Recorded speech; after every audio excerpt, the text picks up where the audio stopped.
Entonces, vamos ahora al otro lado del escenario.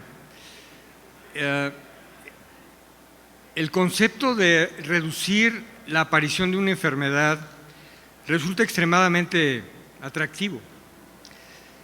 Y hay muchas maneras de influir en la evolución y en la aparición de un carcinoma mamario, pero realmente la única exitosa ha sido la cirugía reductora de riesgo, lo cual implica un procedimiento quirúrgico amputatorio y la necesidad de intervención de varios personajes para resolver el asunto.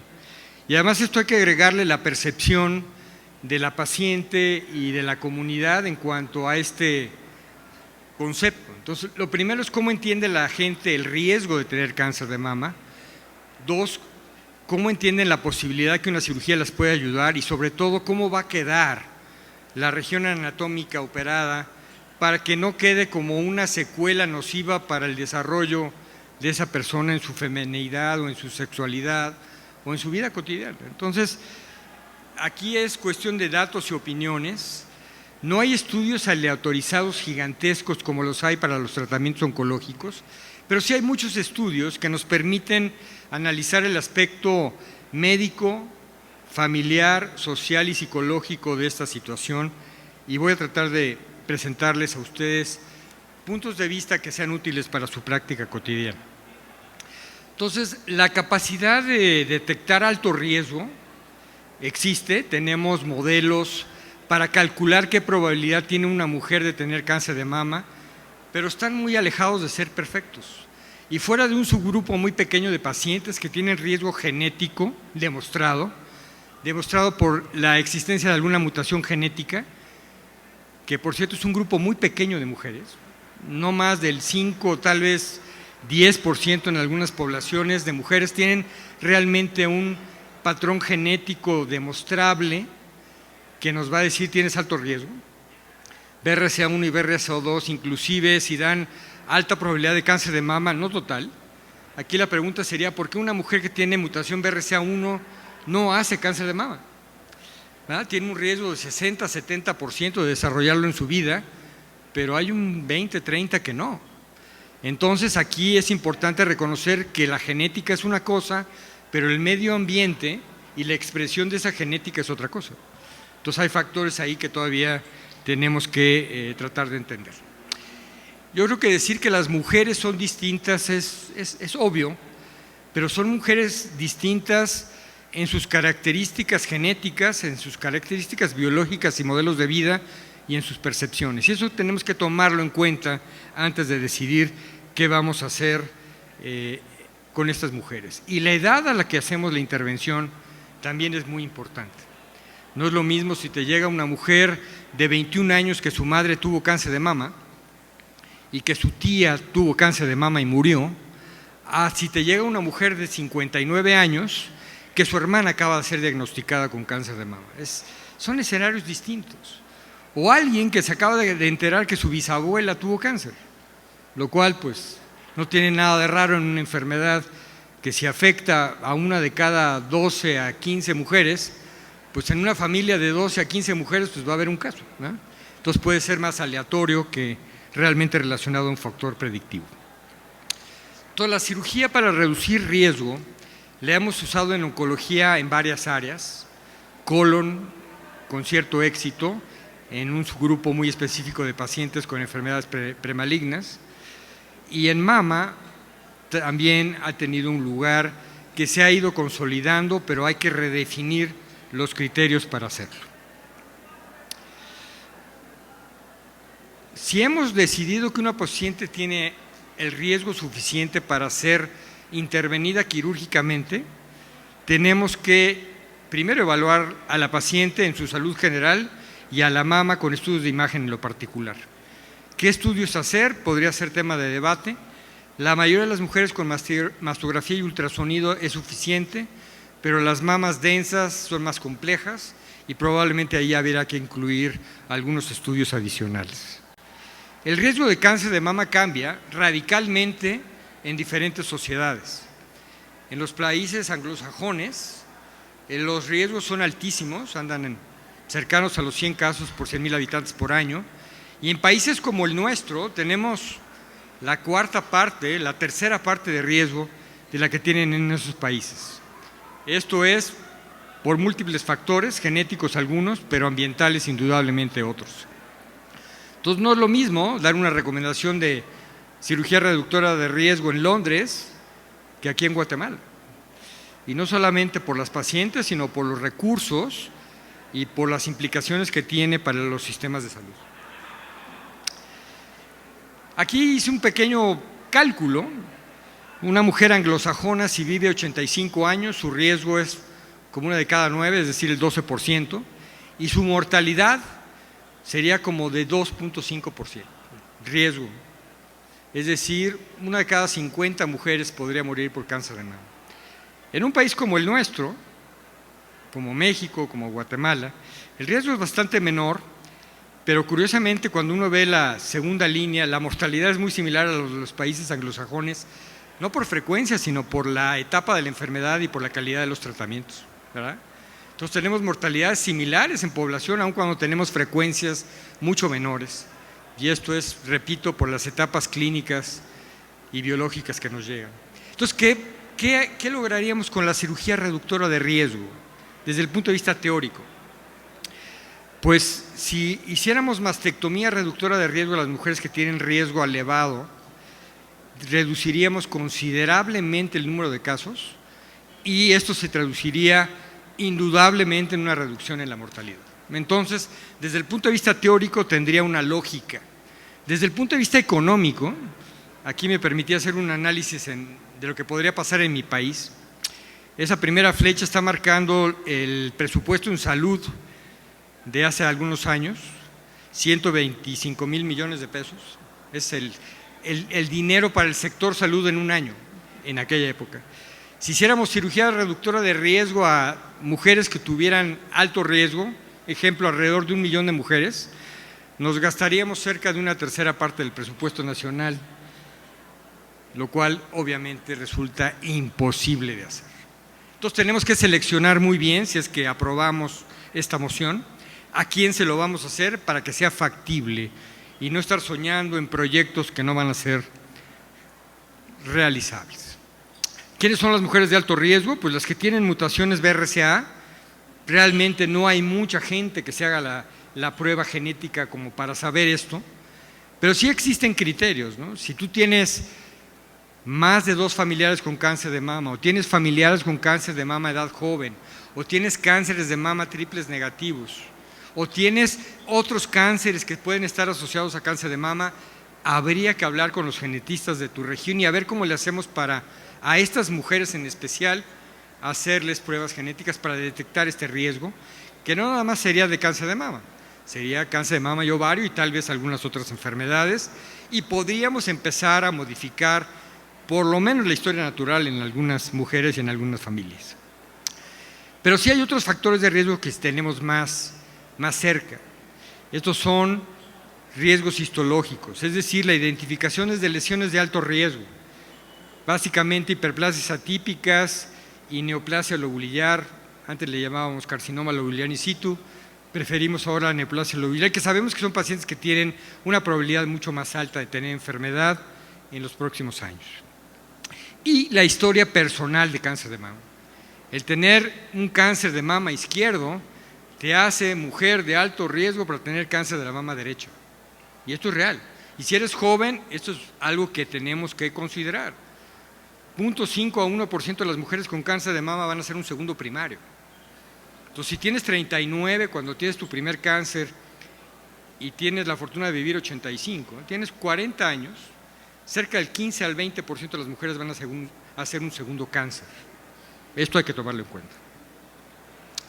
Entonces, la visión de la mujer, la visión del médico y tratar de escoger una verdad que sea adjudicable a todos, ¿no?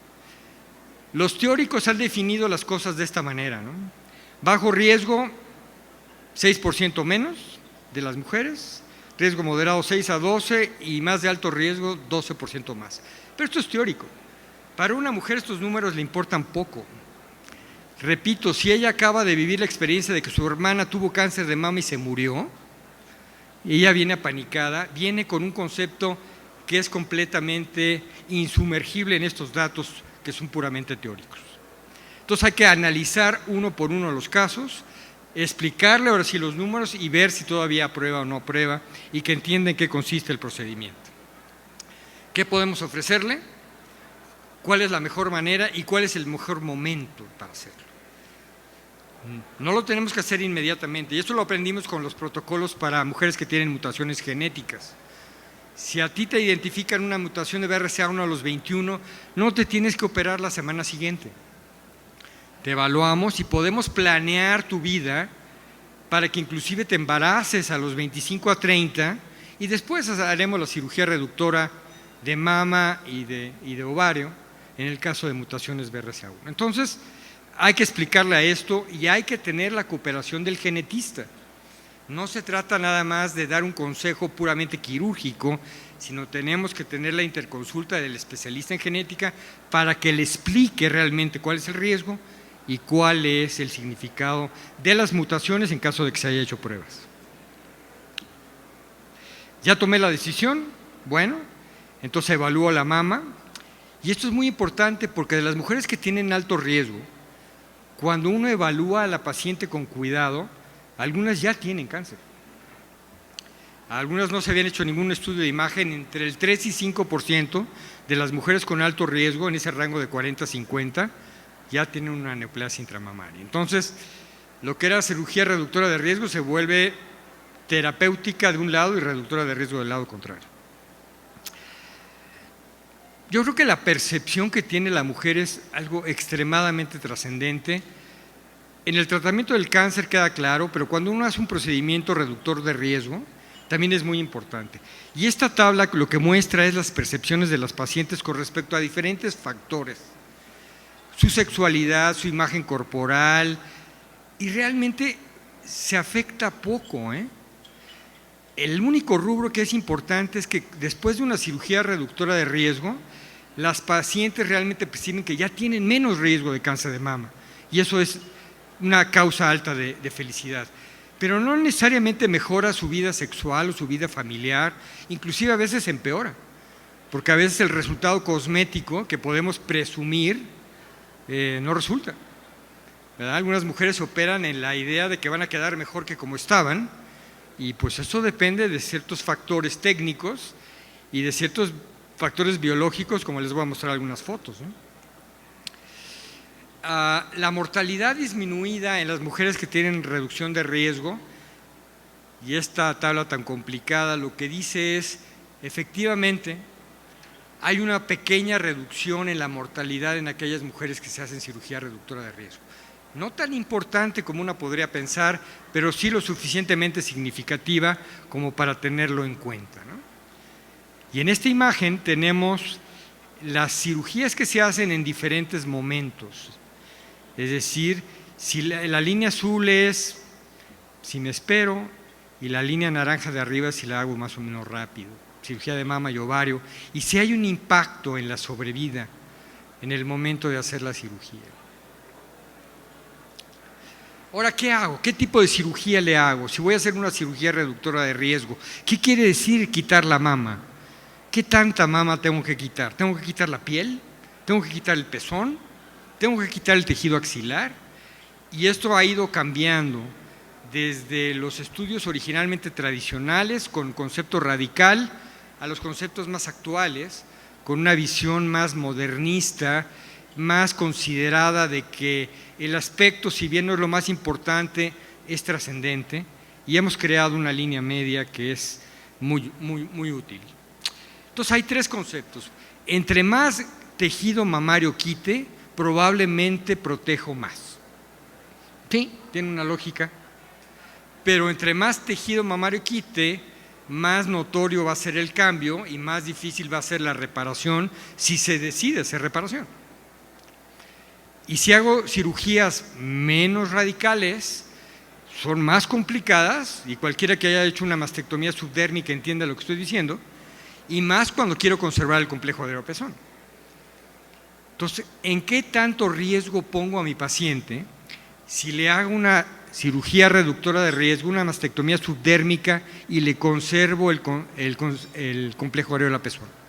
Estoy dejando un porcentaje de mama nada despreciable, 10, 12% de la mama se queda, porque no pueden dejar la piel tan delgada.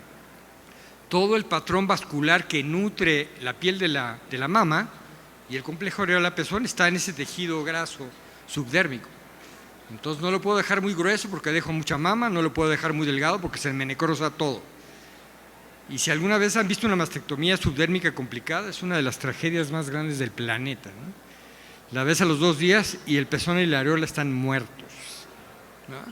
Entonces, ¿cuál reductora de riesgo? Ahora es implicadora de problemas adicionales. Entonces, la habilidad quirúrgica se va aprendiendo con el tiempo, los entendimientos de que la mama, en esta imagen, esa es una imagen de la mama, pero realmente la mama está en toda esa área azul, es donde hay mama. Por eso en la mastectomía llegamos hasta la borde inferior de la clavícula, por eso en la mastectomía nos vamos abajo del surco submamario, por eso nos vamos a la línea media paraesternal y por fuera al dorsal ancho, porque sabemos que la mama es mucho más que ese bultito en la cara anterior del tórax. Hay tejido mamario en otras regiones y a veces lo vemos en la clínica, carcinomas mamarios que se originan en la axila, carcinomas mamarios que se originan en la región subclavicular o en el mismo surco submamario, ¿no? Entonces, esto hay que considerarlo en cirugía reductora de riesgo.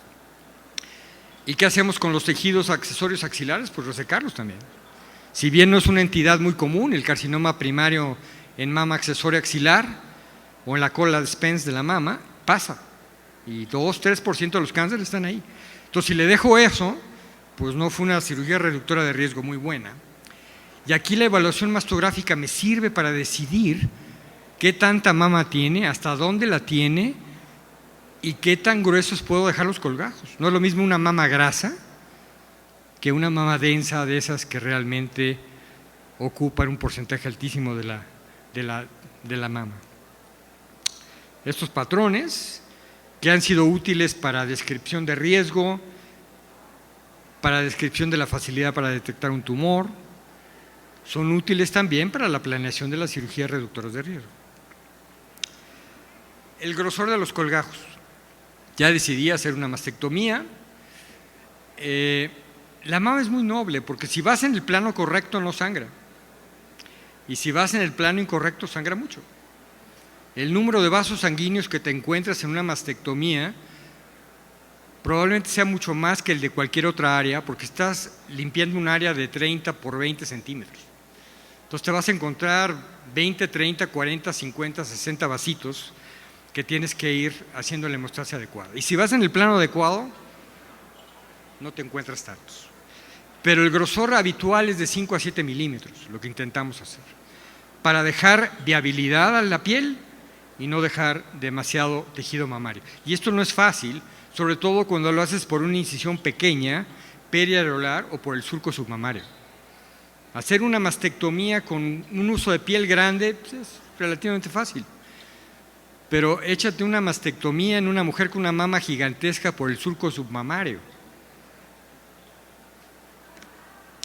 Entonces el grosor es importante, el área que debes de quitar es el área de toda la región mamaria que puedes predecir. El llegar hasta la fascia tiene doble finalidad. Primero, si quitas la fascia del músculo pectoral, estás asegurándote que quitas toda la glándula mamaria. Si no quitas la fascia, pues estás dejando tejido glandular pegado al músculo. Entonces, obviamente es filosofía correcta pelar el músculo, pero lo tienes que pelar con mucho cuidado, porque el músculo pectoral va a ser el techo de la reconstrucción. Tu cirujano plástico va a querer un músculo pectoral sano y perfecto porque él va a poner un implante, generalmente retromuscular, y quiere un músculo que no se le vaya a necrosar. Entonces tienes que hacer una cirugía finita, bonita. Este es un ejemplo de un colgajo, voy a regresar muy grueso. Es un colgajo completamente inadecuado, tanto en oncología como en cirugía cosmética, ¿no? Tiene casi 1,5 centímetros ahí. Entonces ahí pues hay que reevaluar al paciente y se vale darle una segunda tanda de adelgazamiento de colgajo, ¿no? Para resecar lo más que puedas del tejido mamario. La mastectomía bilateral entonces la hacemos en pacientes con alto riesgo, bien platicado, colgajos delgados, y cada vez tratamos de conservar más el complejo areola-pezón, porque los estudios han demostrado que realmente la probabilidad de un primario ahí es bastante baja y el resultado cosmético es infinitamente mayor. Entonces, incisiones periareolares o en omega o por surco submamario o como algún colega que tengo vía axilar son factibles, pero hay una curva de aprendizaje porque es un abordaje distinto, estás entrando por una puerta diferente a la que estás acostumbrado a hacer para hacer una mastectomía. Y a veces los resultados no son muy buenos, ¿no? Haces una mastectomía en una mujer pequeña, le pones el implante y cuando acabas dices, caray, pues no está tan bonita, ¿no? Hay que reconocer esto. Entonces hay una curva de aprendizaje. Y en ¿por qué quedó así? Pues porque tal vez el tamaño del implante estaba muy grande, porque dejaste mucha mama residual. Claro, estos son 3 días después de la cirugía, pero… Y luego hay pacientes, no sé si ustedes lo verán en su práctica cotidiana, pero no todo el mundo quiere reconstrucción. Algunas quieren opciones diferentes, algunas no quieren hacer nada, como a la izquierda, y otras utilizan tatuajes que cada vez son más interesantes, artísticos y diferentes, ¿no? Son opciones. A veces quedan muy bien. Esta es una mujer que sus 2 hermanas, ella tiene 43 años, sus 2 hermanas tuvieron cáncer de mama, están vivas, y se le hizo una mastectomía subdérmica vía incisión por surco submamario y quedó muy contenta. Pero háganle una mastectomía subdérmica a ella. ¿Por dónde le entran? ¿Dónde le dejan el pezón? Son complejidades completamente diferentes. Entonces yo podría mostrarles a ustedes todas las fotos bonitas que me han quedado, porque también hay que mostrarles las que no son, ¿verdad? Entonces esta paciente no es una buena candidata a una mastectomía subdérmica. Es mucho más fácil hacer una mastectomía tradicional y repararla en 2 o 3 tiempos con el cirujano plástico. Algo que usamos hoy en día es, ¿cómo sabemos cuánta mama quitar? Pues hay que acordarse de la primaria y de la fórmula del volumen del cono. Entonces en la mastografía, en la cefalocaudal, medimos la base, que en este caso sería el radio, el diámetro del radio, y aplicamos la fórmula del volumen del cono, ¿no? Pi por radio al cuadrado por la altura entre 3, ahí tenemos, el radio es la mitad de la base, la altura es la distancia entre el músculo y el pezón, aplicamos la fórmula y tenemos el volumen aproximado de esa glándula mamaria en centímetros cúbicos. Yo tengo que extraer por lo menos el 80%. Entonces hago mi fórmula, yo sé que esa paciente tiene 530, cuando acabo mi mastectomía subdérmica peso lo que quito y si estoy cerca de eso, me quedo contento. Si no, sé que dejé tejido de más y le voy a dar una segunda tanda de adelgazamiento de colgajo. Y es una manera práctica de tener un punto objetivo de cuánta mama es conveniente quitar. La reparación, necesito trabajar con un cirujano plástico que tenga experiencia en mama. Es un área que mucha gente maneja, pero a veces no todo el mundo maneja bien y hay que considerar que algunas de estas pacientes tienen necesidades especiales. Reparar reductoras de riesgo con colgajos miocutáneos es raro, pero en pacientes que habían tenido ya un cáncer y fueron radiadas y esa mama tratada conservadoramente, radiada, ya no tiene piel buena, es muy complicado usar expansores. Generalmente vamos a requerir piel nueva en esa piel radiada años previos. Entonces, las complicaciones realmente de una mastectomía subdérmica son pocas, realmente no están arriba del 5%. Si hago la reconstrucción en el mismo tiempo aumentan un poquito, pero en la parte de abajo las complicaciones graves son más bien excepcionales, realmente menos del 1%. Entonces cosas como estas, como necrosis de colgajo, necrosis de complejo areola-pezón, sangrados, infecciones, son eventos que cuando tiene un protocolo adecuado de selección de paciente, antibiótico profiláctico, equipo quirúrgico con experiencia, cuidados posoperatorios de calidad, son más bien poco frecuentes. A veces hacemos cirugía reductora simultánea, mama y ovario, en algunos pacientes con mutación. Hoy en día ya realmente toda la cirugía ovárica la hacemos laparoscópica, entonces la evolución es mucho más sencilla y ya no implica el doble procedimiento como hacíamos hace 15 o 20 años. Entonces, la verdad es, a mayor tejido resecado, tal vez más control, a menor tejido resecado, mejor cosmesis. ¿Qué tenemos de estudios? Pues lo que tenemos es, una serie de estudios relativamente medianos que lo que nos han podido dar es la tranquilidad de que realmente cuando operamos estas pacientes de reductoras de riesgo, conservando el complejo oreal a pezón, la incidencia de cáncer subsecuente es bien excepcional. Entonces, Hartman publicó en 99 una de las primeras series, seguimiento a 14 años, ya es considerable, y solamente tuvo 7 casos de cáncer después de casi 700 pacientes tratados, 1%. Y diferentes autores han tenido diferentes experiencias, pero todos en el rango del 0 al 2%. Entonces, es un procedimiento seguro. Hay que seguir vigilando a la paciente, claro, pero es un procedimiento seguro. Concluyo entonces que la cirugía reductora de riesgo no es para todos, es una opción. Hay que platicar paciente por paciente. Cuando se decide, lo tiene que hacer alguien que tenga experiencia y con un cirujano plástico de experiencia. Sí va a reducir el riesgo en 95%, tal vez más. Y lo más importante, puede ser extraordinario para la calidad y tipo de vida de las pacientes. Muchas gracias.